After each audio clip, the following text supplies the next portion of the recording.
That's a spoiler. I didn't want that to happen.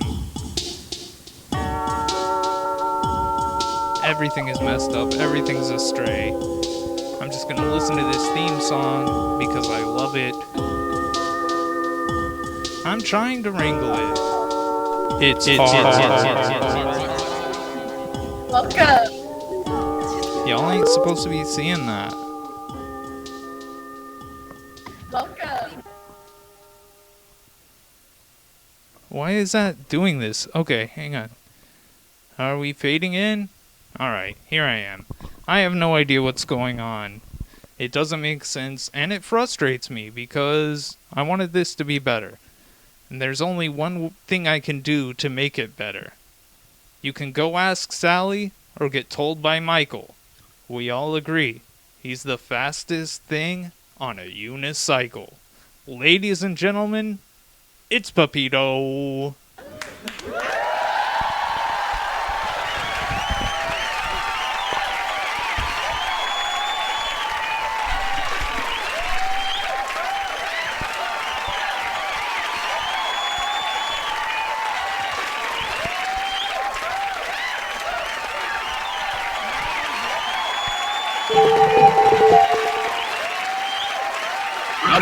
Out of this world. Out of this world. Woo! Pepito, there's cheering. Yeah. Bien. I have no idea what happened there, and I do hate it because of all the episodes for things to get discombobulated, the introduction of Frank Kindle, that is such a bad time for it to happen. Don't you agree? I agree. Okay. Wholeheartedly. Absolutely. Well, it's good to see you. How are you doing? Very good. Oh, So good. There you go. The man who that speaks... rhyme you said about me, Yeah. was that Sally Beauty and Michael's craft store? I don't know. That could be. I'll have to ask the Cave TV rhymologist who wrote that for me. But, oh, thank you, Soy Teresa. Doing things a bit different here, and I am flustered and flabbergasted by the discombobulation right off the top. And we have Pepito here now, so everything is good. And you know what I say. Start the if I was in the chat, I would be saying, start the show. I know you So, would. Start Absolutely. the show. Okay. Boots off, everybody. Okay. Hang on. Here are my boots for the evening. I'm rocking the Mickey Mouses. So Pepito, So what do you know? good. What do you know about Frank Kindle? He comes off like a very extraordinary person. Absolutely. He is the citizen extraordinary. And let's just get into it. I am fried by how messed up that intro went. Hang on. Let me try this really quick. I'm not sure this played. Let's do our opening rhyme. I'll bring you right back, Pepito. Okay, we have to shut this. Welcome, welcome, welcome. When we heard about Mr. Kindle's motorcycling across the flumes, we wished he was someone we knew. So tell us, mystery producer, what else do Frank do? Bien. See, that would have been a lot smoother if I didn't have to mangle my way through tripping all over myself. Oh. Alright, so Soy Teresa let me know that it did play. I just did not see it because I was in the other room. Alright, whatever. Pepito, let's cut our losses and just dive into it. You were about to say something? Soy Teresa! Yeah, she likes your sunnies. I saw her complimenting them in the chat, and I thought it was a compliment for me, and it was not. Hey, Baxter. Soy Teresa liked it as well. So, Baxter! thank you, Rusty, for doing our introduction. It came off Rusty. very smooth. And let's get into it. Good. I hate to beat around the bush. You know me. I love to get straight to the topic and right to it. Anybody who tells you that I appreciate anything else is being untrue to you. February 1913. John Moore and Frank Kindle made a trip to the recently discovered guano cave about 28 miles from town. The trip was made on motorcycles. Damn. Would you ride your motorcycle with me out to the guano caves? Yes. All right. We should do an introduction. The only thing I know about Frank Kindle is the previous mentions on Cavemen News. He came up in an early episode, I think the stunts episode, when we discussed his death-defying ride across the top of the flumes. And then a couple of weeks ago, when we did our petrified man found in the Carlsbad caverns, we started looking at the rest of the newspaper that day, and we saw a mention of Frank Kindle riding his unicycle outside of his store to attract customers and thrill the tourists. And that was the first inclination that, you know what, maybe this is a guy we should learn about. So there, that's setting the scene. He rode his motorcycle with his friend to go pick up some guano, presumably? I don't know. Mystery producer, tell us more about all of this.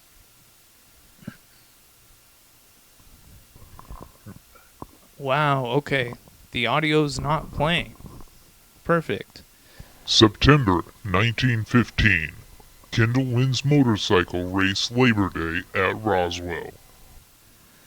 Alright. Wow. Okay, so, of course, he wins in Roswell. I mean, I am not surprised. I'm not shocked yet, mystery producer, but that is pretty cool to hear that a hometown boy... yeah, producer got shy for a second, says Dog Treat General. Yeah, I don't know. The mystery producer is kind of a... What? DTG. Oh, yeah. The DTG. Hey, Cinderoni is here. And I remember... Cinderoni, I think you're the only person who has subscribed to the show. And I did work on putting in some subscriber-only emotes. And I don't understand what they are, but you have new emotes that you are able to play. And You have new ways of expressing yourself on the show. yeah, so Cinderoni. Cindy's the only one who has the three emotes. What is this? Oh, yeah. Okay, we got the Pepito Hospital. We got the Pepito... Oh, Big Sip, that looks like. Beautiful. Yes. Why are they all me? Yeah. Well, of course. I was thinking about changing them up and putting a Cobra one and a Doug one, but I like the Big Sip and the Hospital Pepito. Ooh! Dog Treat, thank you very much. Now Dog Treat can hit the emotes. Let's go back to Frank. At 2:30 o'clock, a motorcycle race engaged the attention of thousands who lined up on the streets and climbed into the second-story windows of the business houses. Beautiful. I mean, wouldn't you? What else are you going to do Climb in into the second-story 1913? window? What? Climb into the second-story window of a business? Yeah, to watch the great motorcycle race. I mean, they don't do 2:30 motorcycle o'clock. races through town anymore at all. It reminds me about the Masked Marvel, who we discussed in our publicity stunts episode, and how he drove around Carlsbad for 72 hours straight as an endurance thing. Yeah, they used to like entertain the hell out of us throughout the throughout the streets. What a beautiful world. I hit the button. Carlsbad. Okay. There were 6 entries in the race, but only 4 were successful in finishing at the wire. Okay. Only, yeah. There were 2 cash prizes of $15 and $10 respectively, which were awarded first prize to Frank Kindle, Of course. second prize to boyfriend Leonard. Hey, boyfriend Leonard, congratulations on your second place, but you aren't a true champion from the streets of Carlsbad. Not like Frank Kindle. Leonard attained the advantage of several yards, the lead of all entrants after the start, which he maintained. Bien. Well, I mean, that's Leonard. Leonard. Till he reached the turn at St. Mary's Hospital, where his brake failed to render control and he was carried into the yard, giving Frank Kindle, who was close second, the lead, which he held through the finish. Full disclosure, Caveman News were always trying new things, and I didn't foresee this, but I have my monitor here with the chat so I can read what everybody's saying, and it is blocking my view of these screens, so I have to peek over here. What is going on? Oh, okay, so that's just a photo of Frank Kindle on his penny farthing. I realize I've learned that that's what that thing is called. I bet you could ride one of those. Yeah. Yes, I do too. I've watched enough videos of it. Exactly. Oh yeah, you did do the bumpers, and you put some penny farthings in there. I liked it. January 1916. The champion motorcycle man, Sergeant Frank Kindle, who always carries oil, the grapes for time in that line, was a social visitor in Knowles the other day. Frank claims this to be the great big country and will no doubt have 'em all skinned someday. Good boy, Frank.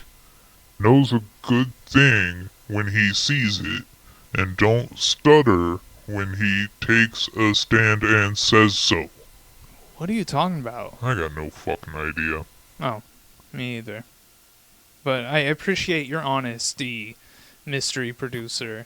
But I see in the chat, Dog Treat General has ridden a penny farthing before. Dog Treat, Oh, wow. What was it like?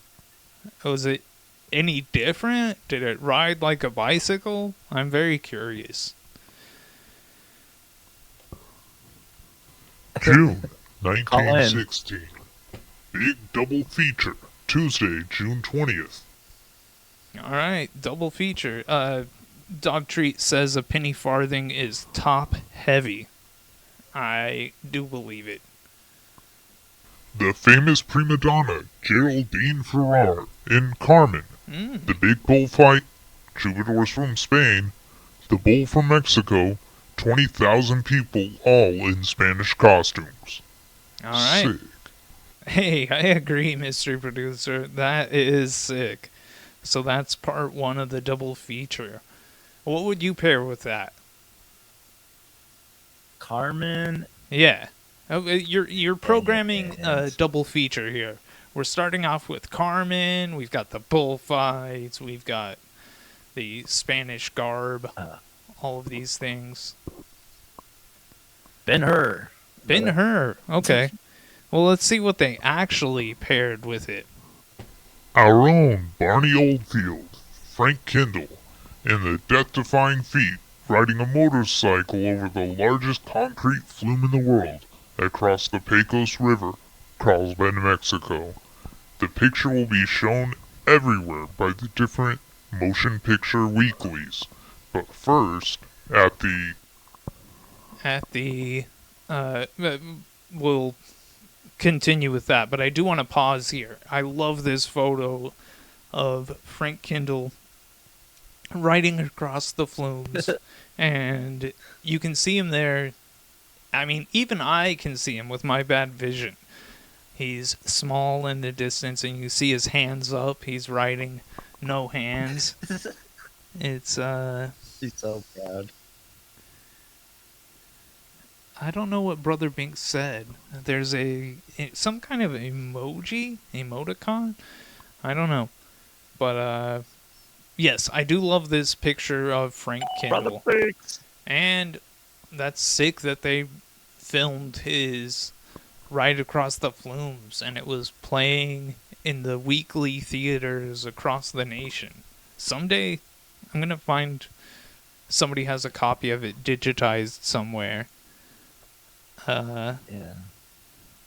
That'd be awesome. And Cinderoni says everybody's just rejoicing because Binks is here. And so am I. I agree. People Holes. Tuesday, June 20th, 1916. One show, People's Theater, begins 7:45. Admission, adults 25 cents, children 10 cents. Alright, so 2.5 children equal an adult by this, what is this, 1916 math? I don't disagree. May 1918. Letter from Frank Kindle. Ooh, alright, so a letter from Frank got printed in the paper. I want to see what he says. I mean, all I know so far is unicycle riding, motorcycle racing, motorcycle stunts. What else he got, mystery producer? What does Frank have to say in his letter? Fort Wayne, Michigan, Sunday. My dear home folks, just came in from the city where I witnessed the most wonderful parade I ever hope to see. Okay. The most wonderful parade. I forgot to hope mention to the see. airplanes that flew over the city just before the parade. About 20 machines raided the city and dropped printed matter. It was a most glorious sight. That is sick. Oh, and this photo, see, I had to peek around my chat monitor. This is a photo, another one that Soy Teresa found, and it says that the person driving the car is my grandpa, but further inquiries and digging into it, I believe that's misattributed, and the person driving is my great-grandpa, Elmer, who we have talked about many times before. I think that is Elmer there driving. And in the back, there is Frank Kindle on his penny farthing. He was a real paradesman. Several fancy stunts were pulled. Everybody screamed. Nice. Oh, and what's that photo? Is that just Frank on a unicycle? Yeah. Bien. Okay. I sure want to fly. Wow, Frank. I want you to too. I hope we find out that he did learn to fly. Well, no more news of importance, so we'll say adios. Love to all, Frank. I like that. I need to start ending my letters that way. I mean, what better way to end a letter? I mean, how do you end letters, Pepito? There. You just say there? Damn, that's There. hard. That There you goes go. hard. That is, yeah, so Teresa says a new email signature. 100%. 1947. Dodge the clouds instead of the crowds. It is a lot of fun, and a fast and economical way to go places. Learn to fly today. One lesson will convince you. Carlsbad Flying Service. That, hey, thank you, Turny Up. One love to Flank. Absolutely. But regarding what's on the screen, maybe that's an advertisement that Frank saw, you know? I wish... I am a long-time newspaper reader, and I have never seen an ad saying, hit us up and we'll teach you to fly a plane. I wish. Veterans, learn to fly at no cost to you. One of New Mexico's largest and finest U.S. government-approved schools of flying. Alright, so, yeah, as we know from earlier, Frank was a sergeant, so he was a veteran. So he got free flying lessons. That's pretty sick. I hope he took advantage of them.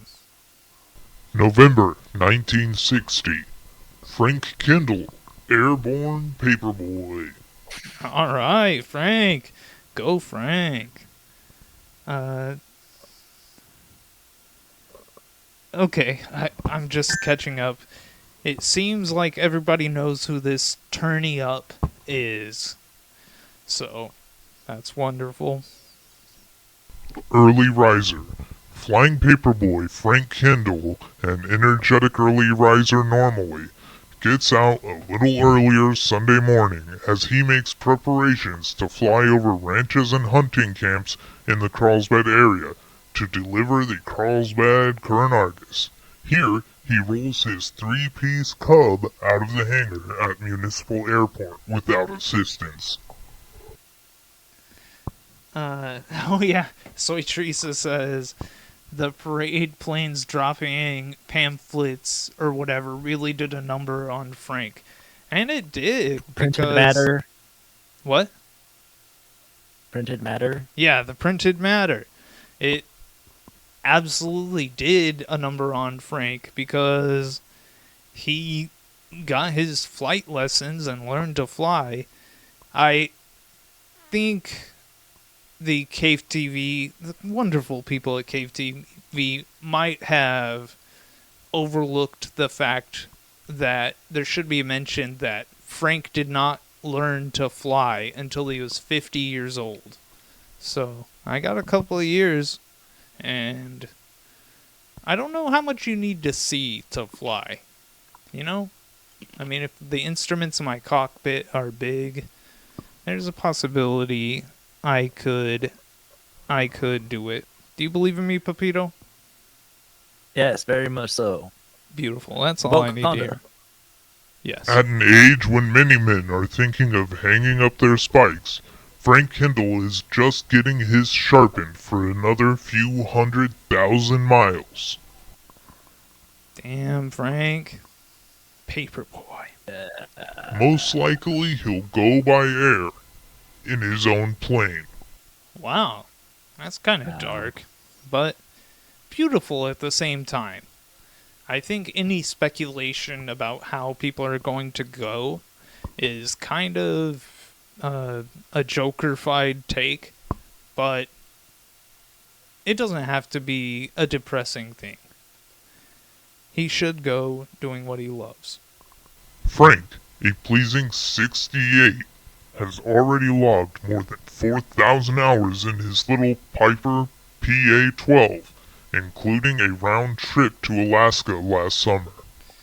Jeez, that's a long trip. Dog Treat General says, once you get in the air, I think you can feel it out.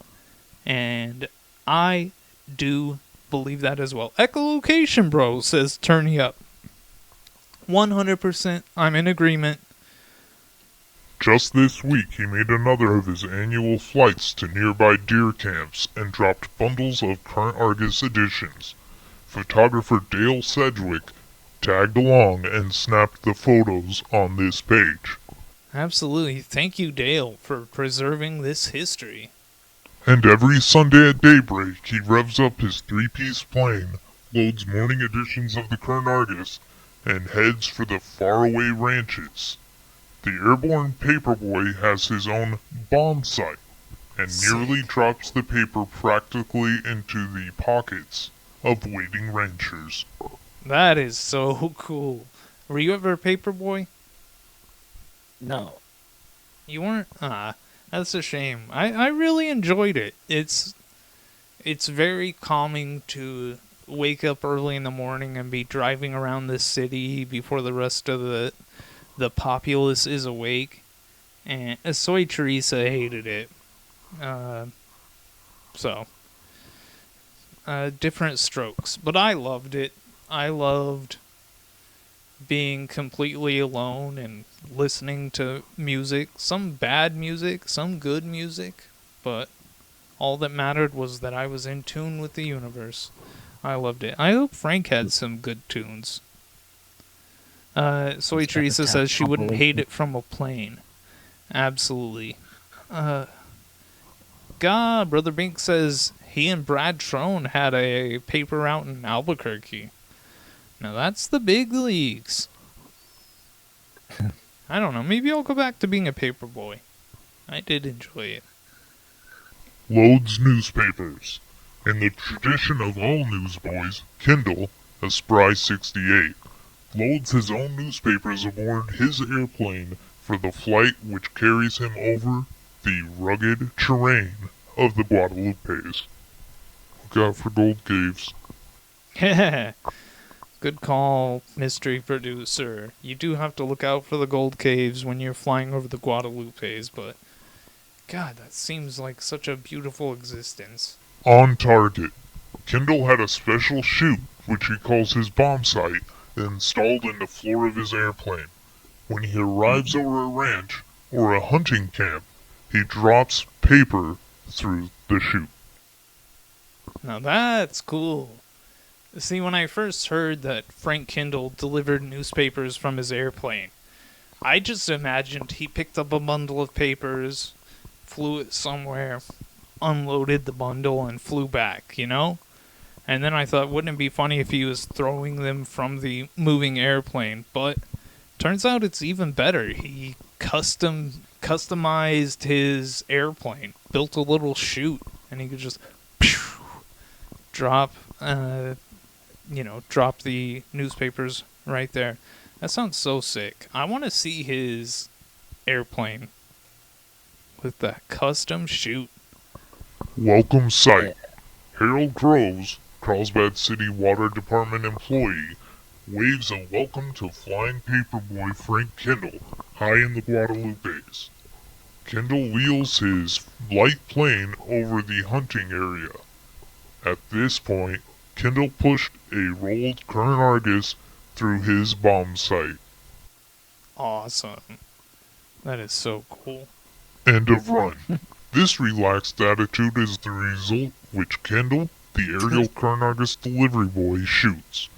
Reading behind the open newspaper is Harold Groves, who decided to let that buck wait until he finds out what is going on in Carlsbad and the rest of the outside world.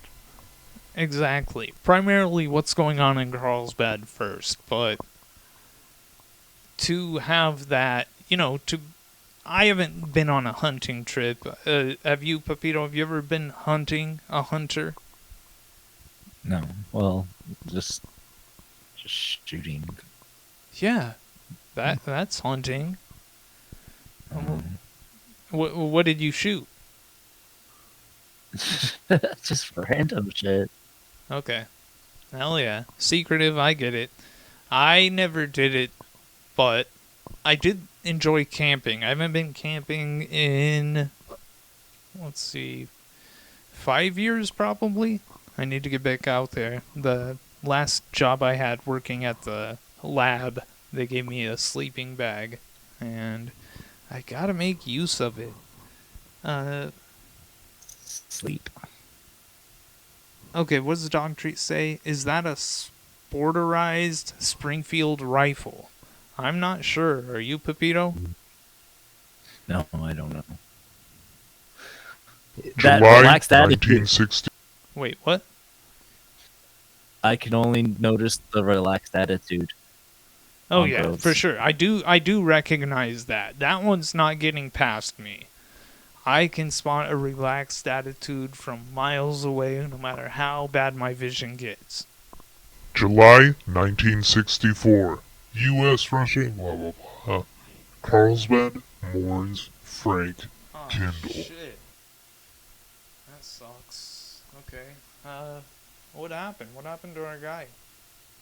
Final That landing. should've been- Veteran Carlsbad pilot Frank Kindle, single-engine Piper Cub, burns fiercely near the Queen Landing Strip after it crashed early Sunday morning, taking Kindle's life. Jeez. That is an impressive photo. I do wonder who took that. Presumably maybe a hunter or a rancher? Ugh. That is rough. Frank A. Kindle, one of Carlsbad's leading citizens, For sure. crashed and burned Sunday in his beloved two-seater airplane he had flown for nearly 20 years. Jeez. The crash occurred at the southwest end of the Queen Landing Strip in the Guadalupe Mountains shortly after Kindle and his passenger, Reverend Willis E. Plapp of the First Presbyterian Church, had taken off to return to Carlsbad. Golly. So he's flying a reverend? Yeah, what about What? the Reverend? Yeah. That's the only time they mentioned him. No. Well, Oh. God, you just tricked me into revealing that I know where this story is going. I was trying to play like I didn't know the outcome, but no, this isn't the last we've heard of the Reverend Plapp. Reverend Plapp, who apparently was thrown from the aircraft, has multiple injuries, including a broken back. He was doing well today in the Carlsbad Memorial Hospital. Jeez. He survived. Kindle had flown Reverend Plapp to Queen, where sunrise services were conducted for the approximately 80 persons taking part in the trail ride through the mountains in a preliminary activity to the Elks Rodeo starting Thursday. The ride was discontinued. Wow. So just 80 homies all out there with their horses riding through the Guadalupes and having the Reverend flown out to give them a sermon real quick and get the newspapers. Oof. What a hero, Frank. Sheriff Carl Hawkins, called upon to assist in the crash investigation, said a team of Civil Aeronautics Board investigators was at the site today in an attempt to determine the cause of the crash. Wow. Okay, what is that? There are I gotta look here. Civil Aeronautics, what does that say? Board? Bored. And what's on that seal? Is that Like a an plane. old school plane? I do like that seal. That is a good one. Soy Teresa says, they're not the NTSB. Dogtree General, it does look like a Wright Flyer. 100%. I guess that's one of the reasons they were eventually replaced by the NTSB and the FAA, because they specialized more in the paper plane, Wright Brothers era stuff, and things are a bit different now, but sick seal, I do like it. I'm a seal fan. What about you? Kiss from a rose. No, not that one, dude. Not that one. The actual seals. You like them? You hate them? You have no interest? Yeah, they're cute. Yeah, they are. I saw an article recently about how what is it? The Office of the Copyright has nobody in charge of it right now. And the article had a picture of it's their all seal. yours. So I've made a few variations myself, stealing their copyrighted seal. I really enjoy it. That's the type of thing I do How dare just for you. me. Today, flags were flown at half-mast.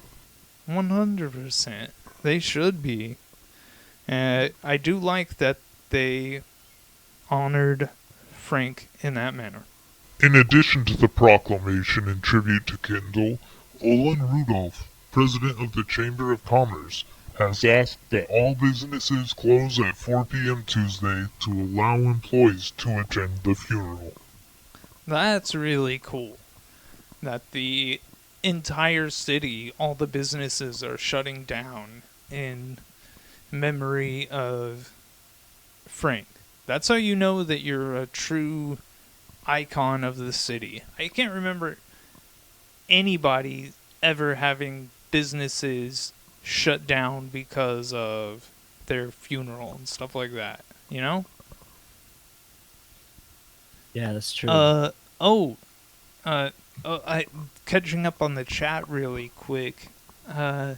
Dog Treat General looks like was able to identify the plane that was in the seal that we were just discussing, and Dog Treat General also was able to identify the gun. I mean, Dog Treat General truly is an expert identifier. Sherlock. It's beautiful. And then Soy Teresa says she knows, she knew Olin. That's crazy.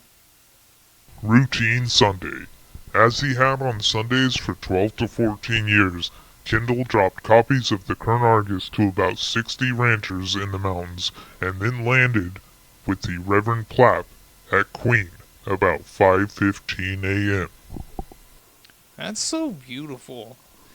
I can imagine what it would be like to be a rancher out there, living in the Guadalupes, just me and the animals, but I still get to read the comics every day. Thanks to Frank Kindle dropping them down his bomb site and giving me a little chuckle. Oh, what a life. He had a minor mishap in taxiing after his landing toward the Queen Chimney, last remaining landmark of the former town in the mountains. Wow. Stan Tixier, ranger for the Guadalupe district of Lincoln National Forest, and other witnesses said the right wing of the small plane clipped a tree and spun into a shallow barrel ditch. Jeez, but that couldn't have been fatal. That's weird.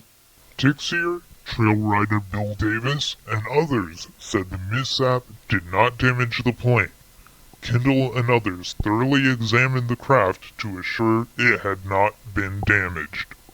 Alright, well, I mean, I'm skeptical. I wonder what could have happened then. Tixier recalled that it was misty, almost damp, during the services.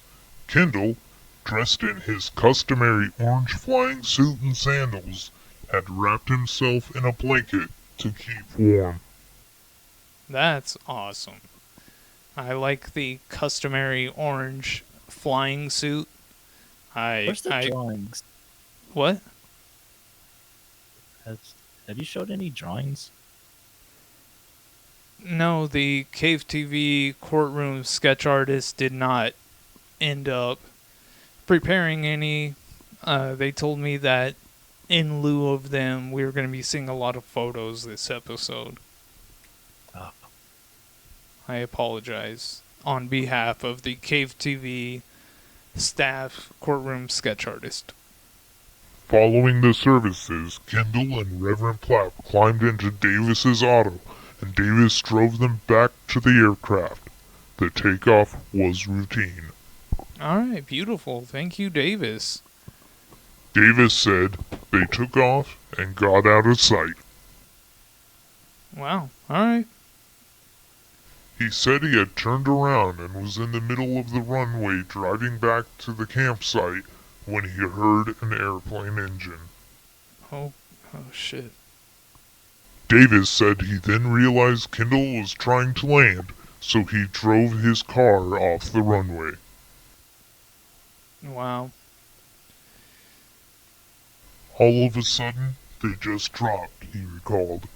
He said he was not sure whether the engine of the aircraft was still running at the time. Jeez, what a sight. That'd be horrific. Tixier and Game Department Officer Nando Malden received the message to call an ambulance from Bob Turkey. They shortly were notified one was on the way from Carpenter Funeral Home. Bob Tucker. Oh, yeah, thank you, mystery producer. Slip of the tongue there. Bob Turkey Tixier of the and Turkey Malden family. What's up? Bob Turkey of the Turkey family. I don't know the Turkey family, but maybe that's... I can see... I'm not going to condemn the mystery producer for misreading that. Tucker does look a lot like Turkey. It could happen to anybody. Tixier and Malden joined others in rushing. Wait, I think we did that one. The plane was already burning, and Kindle was inside. That's awful. Mystery producer, are you there? Yeah. Okay. That's a real downer. I hate to hear about the demise of an icon that I hadn't fully met yet. You know, this is all new territory to me. Do you have anything happier memory? You know, can we remember the good times of Frank's life? Due to space limitations, it will be impossible for all friends to get into First Presbyterian Church for funeral services for Frank A. Kindle. The family has authorized Daryl Swayze to broadcast the services over radio station KPBN. Those unable to attend may hear the service by radio. Well, that is neat. I can't think of anybody else in my lifetime who was so important that their funeral was broadcast over the radio. And as sad as all of this is, it is nice to know that the city recognized what a great man this was that we lost. August 1954. In London now? Okay, alright, so we're getting some more lighthearted stuff. This is 1954, I think the mystery producer said, so this is a decade before the tragic end. Let's hear, what happened in London? Could it be that Carlsbad's mayor, Adair Gossett, and Chamber of Commerce manager Frank Kindle are in London? I don't know. Adair. What? Adair. Yeah. Good man. My grandpa... What was it What's up? that your grandpa said? They used to say about him? They used to call him the Little Flower. That was his nickname amongst the old heads of Carlsbad. What a man. Us little flowers. Some people around town began to wonder after reading about that madcap American pilot who flew a red and silver monoplane under London's two most famous Thames River bridges. Wow. Frank in London? That's crazy. With Adair. The pilot, it was said, talked like a Texan before vanishing. That sounds like Frank. That sounds like Frank to me, too. Oh, what do you think? What's your speculation? I didn't know he talked like a Texan. Well, he was born in Texas, so I've heard from people who've researched. A man with nerve enough to ride a motorcycle across the flume no hands, as Frank Kindle has done, would think nothing of flying under a couple of mere bridges, even at high tide. Even. Yeah, that's nothing. Flying under the London bridges, that ain't nothing for a guy who no-handed the motorcycle ride across the flumes. Flying under the London bridges is so minge. It's a minge? Why would you say that? I don't know. I just wanted to say minge. I don't think you're using that right. Minge? Isn't that a British slang for vagina? Oh, yeah. I think so. I don't know. But I don't think anything Frank did could be... Well, I mean, maybe that's not a derogatory Maybe it's empowering. Yeah, exactly. I don't consider any reference to genitalia on its face being derogatory. So, there. The mayor and the CFC manager took off in the Kindle airplane last Thursday for Tulsa, Oklahoma. Whoa. Ew, why are you going there? But I do like Doc Treat this is General cool. says Frank was a mensch, not minge. So, take that. Yeah, Mingy. Brother Bink says maybe Frank loved minge. The heart wants what it wants. All about it. Absolutely. So, have you ever considered that? Alright. Frank. They wired back Saturday that they were staying at the Waldorf in New York City and were thinking of going on to Paris to spread the word about Carlsbad. Awesome. Wow. That's sick. The Parisians need to know about Carlsbad. What an ambassador. Hey.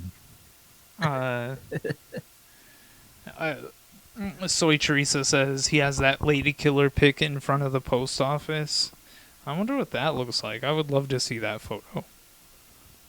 Maybe they got lost and wound up in London like that instead photo. of Paris. Just like they wound up earlier in New York instead of Tulsa. Wait, hold on. What's up? I'm just not remembering. Yeah? When you guys did the publicity stunts episode, Right. you talked about when Adair Gossett had a watch dropped out of an airplane, and then it survived, and that was a testament to how strong his watches were, and he had it on display. Yeah, I remember. Is there any chance that Frank Kindle flew the plane that dropped the watch? Wow. Hold on. I hadn't considered that. Whoa. Nah, it was Bill Davis. No. That'd be cool though, right? Yeah. Rest in power, Frank. 100%. Bill Davis. Dark Farts asks, have you guys ever been to New York City? Have you, Pepito? No. I was there just 2 days, I think, something like that, playing with the old band. But yeah. You know what? I really enjoyed learning about Frank Kindle, but I do feel as though we're only scratching the surface. Don't you? Yeah, big man, big life. Yeah, exactly. So now I understand he was a motorcycle stuntman. He rode his motorcycle to the guano caves. He started flying when he was 50 years old. He tricked out his airplane to... Yep. He tricked out his airplane to add, like, you know, his custom chute. He started delivering papers. All of this. Cinderoni says, oh, Brother Binks lived there briefly. Jackson Heights. Queens stand up. And Cinderoni says, I visited Brother Binks there. We snuck into a Central Park Zoo. That's beautiful. Wonderful. But I feel that there's so much more to get to about Frank Kindle. And first of all, I do just want to do this really quick. Pepito, can you do like a drum roll with your mouth? Like, imitate it?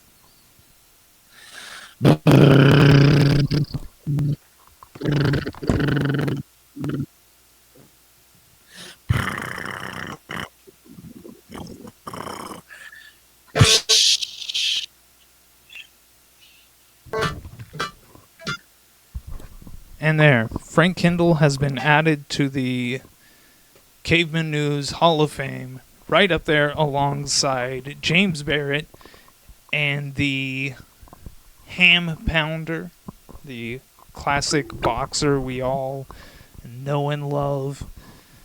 That is he's up there in the Hall of Fame now.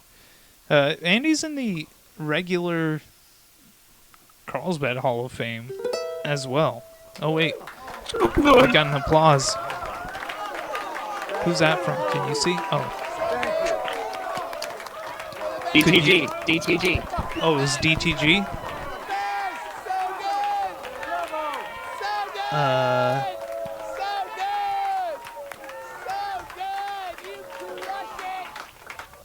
Yes, I do agree. The Cavemen News Hall of Fame is growing, and Frank Kindle is in the real Carlsbad Hall of Fame. I mean, our Hall of Fame is a real one, but I know that the wonderful people at Cave TV, had a big idea for the episode that we should be doing next week, but once again, I have to call an audible. I'm not done learning about Frank Kindle. Are you? No. I could watch him or watch an episode about him every week. Okay, well, I don't know about every week, but I'm making an executive decision that next week we're going to continue with Frank Kindle Part 2. We have just laid out the basics of this legendary man and his life, and now I think we should return in a week and discuss the intricacies of his life. You know, learn a bit more, because I'm sure he was more than a death-defying motorcycle daredevil and aircraft pilot and all of these. Juggling. Did he juggle? Balancer. Oh, yeah, that was in the that last photo we had of him. He was balancing a tray of drinks on his head. It was wonderful. I really enjoyed it. What's up? That expression on his face. That picture. Oh, yeah. Absolutely. Okay, Pepito, do you have anything else? No. Okay. Well, I will take care of the guest to invite this week. And when I'm thinking of somebody I want to invite on the show, I feel like I want to invite Rocky Rivera, but I also feel there's no chance we haven't extended an invite to her already, but she's on my mind. So Rocky Rivera, you are hereby invited to Cavemen News, in case I forgot to invite you earlier. And the lyric of the week comes from Gottlieb, their song Scarcity. 15 hours, bed by 10, burn both ends and do it again. 15 hours, bed by 10. You get it. It repeats like that for a while. Great song, good message. I love it. I'm excited for Frank Kindle Part 2. Pepito, will you do me a favor? Of course. Please have... Oh, wait. Why am I... Why is this doing this? My buttons are all messed up tonight, and I don't know why. There. That's fine. The favor I would like to ask you, Pepito, is please have one of the best weeks of your life. And then I'll see you here next week. Sure. I'll try.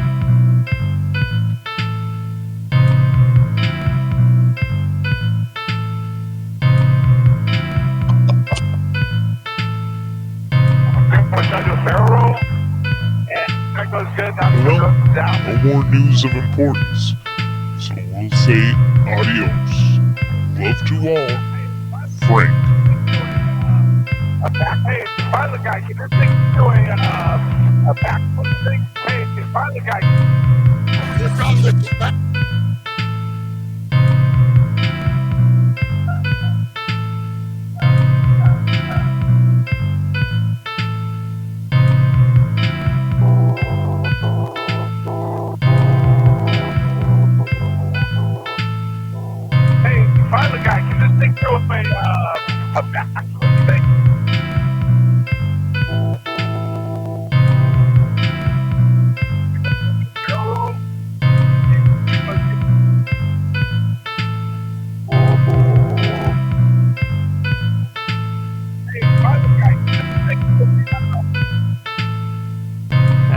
trail.